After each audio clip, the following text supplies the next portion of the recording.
शिवम ने धीरे से उससे पूछा, भरोसा है ना मुझ पर?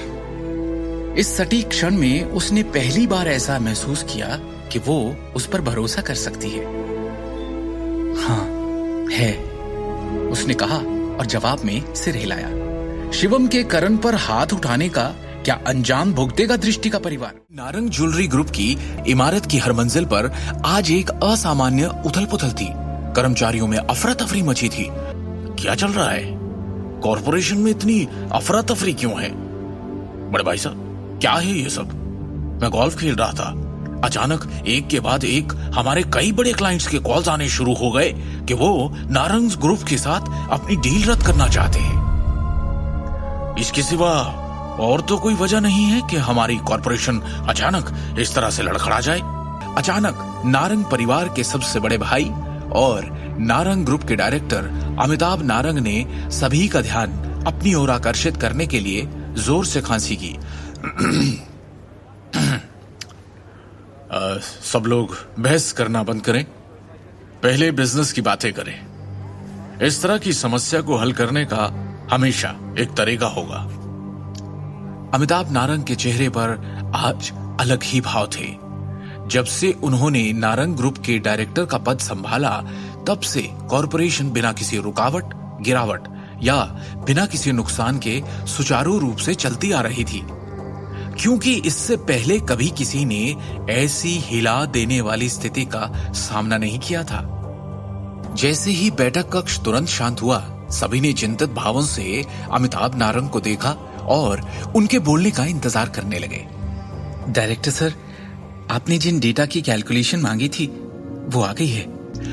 हमारे कितने बड़े और पुराने क्लाइंट्स ने आज के आज हमारे साथ कॉन्ट्रैक्ट खत्म कर लिया है, बताओ मुझे। डायरेक्टर सर, आंकड़ों के अनुसार हमारे नारंग ग्रुप के शेयर्स में आज 30% से अधिक की गिरावट आई है और पहले ही क्रैश हो चुके हैं। इससे छोटे शेयर धारक घबरा गए हैं और अपने शेयर्स तुरंत वापस लेने का अनुरोध कर रहे हैं। अब इसके अलावा 1 दर्जन से भी ज्यादा शहरों में हमारे ज्वेलरी के सेल्स चैनल आज काट दिए गए हैं और हमें हमारे सारे कॉन्ट्रैक्ट्स खत्म करने के लिए फोर्स किया गया है।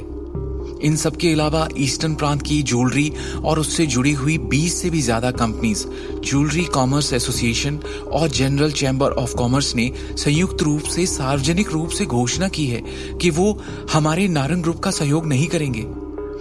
अभी स्थिति ये है कि मार्केट में हमारे नारंग ग्रुप पर कोई भरोसा करने को तैयार नहीं है। अमिताभ नारंग का चेहरा ऐसे पीला पड़ गया जैसे उन्होंने कोई भूत देख लिया हो।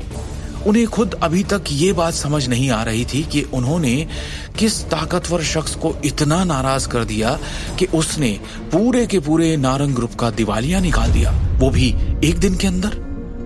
उन्होंने अजीत की तरफ देखा और पूछा, अजीत, क्या तुम इस समस्या का कोई समाधान लेकर आए हो?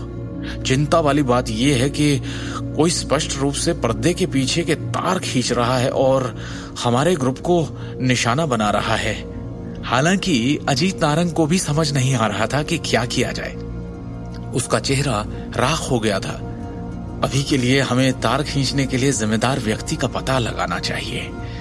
हम तब तक देख सकते हैं कि क्या बातचीत के लिए अभी भी कोई जगह है। अजीत नारंग ने असहाय रूप से कहा। दोनों मुखिया समझ नहीं पा रहे थे कि उन्होंने किसे नाराज किया है। आखिर किसके पास एक दिन के अंदर नारंग ग्रुप को दिवालिया होने के कगार पर खड़ा करने की शक्ति थी। ये देखकर कि दोनों मुखिया भी बेबस थे, बैठक कक्ष और भी बेचैन हो गया, क्योंकि शेयर धारक आगे की चर्चा में पड़ गए कि तभी कक्ष के दरवाजे पर दस्तक हुई और वो चश्मे वाली युवा महिला सेक्रेटरी फिर से अंदर आई। उसके चेहरे पर इस वक्त और भी ज्यादा परेशानी के भाव थे। महिला सेक्रेटरी ने गंभीर लहजे में कहा, वाइस चेयरमैन, किसी ने हमें अभी फोन किया है। वो रायजादा ग्रुप के सेक्रेटरी विक्रम टोकस हैं। इस बार वो आपसे नारंग ग्रुप के मामलों पर कुछ बात करना चाहते हैं। मुझसे बात करना चाहते हैं? अजीत नारंग ने असमंजस में उत्तर दिया। वहां मौजूद सभी लोग हैरान हो गए। आखिर क्या उस व्यक्ति को पहले एग्जीक्यूटिव डायरेक्टर सबसे बड़े भाई की तलाश नहीं करनी चाहिए? वो तीसरे भाई की तलाश क्यों करेंगे? कहीं ऐसा तो नहीं? इस वक्त सम्मेलन कक्ष में बैठे सभी लोग ये अनुमान लगा सकते हैं कि वो आदमी बड़े भाई से न मिलकर तीसरे भाई से मिलने क्यों आया होगा, क्योंकि सभी की संदेह भरी निगाहें अजीत नारंग पर जा टिकी थी। अजीत, क्या इस मामले का तुमसे कोई लेना देना है? क्या तुमने किसी भी तरह से रायजादा ग्रुप को ठेस पहुंचाई है? आगे की कहानी जानने के लिए देखिए अगला एपिसोड सिर्फ पॉकेट एफएम के यूट्यूब चैनल पर, और शिवम द हिडन वॉरियर के सारे एपिसोड्स को सुनने के लिए डिस्क्रिप्शन में दी लिंक से डाउनलोड करें पॉकेट एफएम ऐप।